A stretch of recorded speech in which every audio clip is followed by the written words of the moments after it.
حضرت عمر بن عبدالعزیز رحمۃ اللہ علیہ کے دور کے اندر عیسائیوں سے، نصارہ سے جنگ ہوئی، ان کی فوج کی. تو انہوں نے جا کے جب حملہ کیا تو اللہ نے فتح نصیب فرمائی. اب وہ لوگ اس انتظار کے اندر تھے کہ ابھی ہمارا سامان اٹھوایا جائے گا، اور انہوں نے کہہ دیا تھا کہ اپنا اپنا سامان اٹھاؤ اور اس ملک سے چلے جاؤ یہاں سے. انہوں نے 2 آدمی بھیجے حضرت عمر بن عبدالعزیز رحمۃ اللہ علیہ کے پاس. 2 آدمی چلتے چلتے جب ان کے گھر کے قریب گئے تو کسی سے پوچھا کہ حضرت عمر بن عبدالعزیز رحمۃ اللہ علیہ کا گھر کہاں پہ ہے. تو لوگوں نے کہا کہ ان کا گھر ایسے آپ جائیں گے، ایک گلی چھوڑ کے دوسری گلی سے مڑیں گے، تیسری گلی کے اندر تھوڑا سا مڑیں گے تو سامنے ہوگا. جیسے انہوں نے پتہ بتایا وہ لوگ چلے گئے. جب وہاں تک پہنچے تو وہاں سے ہو کے پھر واپس آ گئے انہیں لوگوں کے پاس. ان لوگوں نے کہا کہ خیر ہے، پھر واپس آ گئے. انہوں نے کہا کہ آپ نے پتہ ہی ٹھیک نہیں بتایا. کہا ہم نے پتہ جو بتایا ہے وہی پتہ ٹھیک ہے. آج تو لوگ جھوٹ بول دیتے ہیں. ایک بیچارہ اجنبی ہو تو اس کو آگ گھمائیں گے، پریشان کریں گے، وہاں چلے جاؤ وہاں چلے جاؤ. غلط بات ہے. انہوں نے کہا جو ہم نے پتہ بتایا تھا وہی پتہ ہے، وہی ٹھیک ہے. کہا کہ وہاں پہ جب ہم گئے تو وہ تو گھر کچا کھڑا تھا، وہاں پہ کوئی محل تو نہیں کھڑا ہوا. انہوں نے کہا آپ کو کس نے کہا ہے کہ وہاں پہ کوئی محل موجود ہوگا؟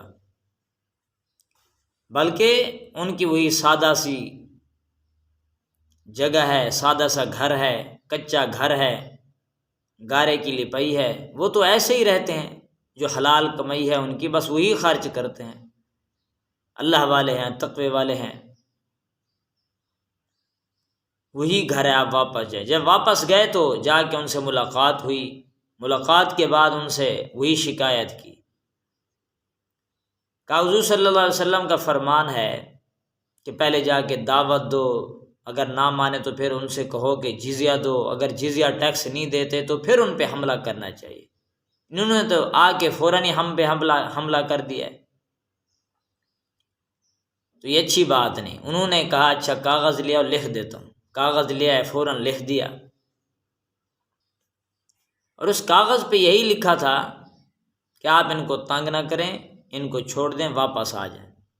بس یہی لکھ کے ان کو دے دیا.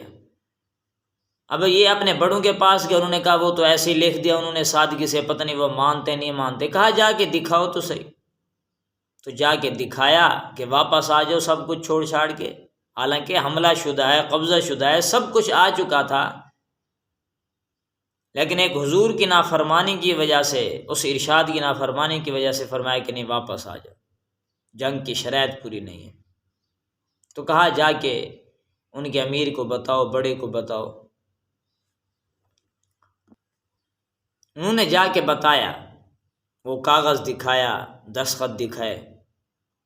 تو انہوں نے کہا اچھا ٹھیک ہے، اب آپ نہ سامان باندھو بلکہ ہم سامان باندھ کے واپس جا رہے. تو سب حیران پریشان. خیر ہے، کیا بات ہے، آپ حملہ شدہ، قبضہ شدہ ملک چھوڑ کے جا رہے ہو، ساری کی ساری چیزیں چھوڑ کے جا رہے ہو. انہوں نے کہا ہمیں ان چیزوں سے نہیں ہے، ہم اپنے امیر کی بات، بڑوں کی بات مانتے ہیں. کیونکہ حدیث میں آتا ہے کہ جو اپنے امیر کی مانتا ہے سمجھو وہ اللہ کی مان رہا ہے. جو اللہ کی مان رہا ہے، بلکہ جو امیر کی مانتا ہے وہ سمجھو حضور صلی اللہ علیہ وسلم کی مان رہا ہے. جو حضور کی مان رہا ہے سمجھو اللہ تبارک و تعالیٰ کی بات مان رہا ہے. اسی بات کو مد نظر رکھتے ہوئے وہ لوگ واپس آ گئے. ان کی اس چیز کو دیکھ کر کے سارے عیسائی جو ہیں مسلمان ہو گئے. کہنے لگے یہ تو تمہارے ادنیٰ غلام امتیوں کا یہ حال ہے، اچھے اخلاق ہیں، ایک ایک بات پوری کرتے ہیں، تمہارے نبی کا کیا حال ہوگا؟ وعدے کے کتنے پکے ہوں گے، زبان کے کتنے پکے ہوں گے. تو یہ ہیں وہ اخلاق کے جو لوگ دیکھ کر کے بھی مسلمان ہو جاتے تھے. آج کے اخلاق دیکھو، آج کی خرید و فروخت دیکھو، مسلمانوں کو دیکھ کے شرمندگی ہوتی ہے کہ انسان مسلمان کس حال پہ چل پڑا ہے۔ غیر مسلموں کو اگر دیکھا جائے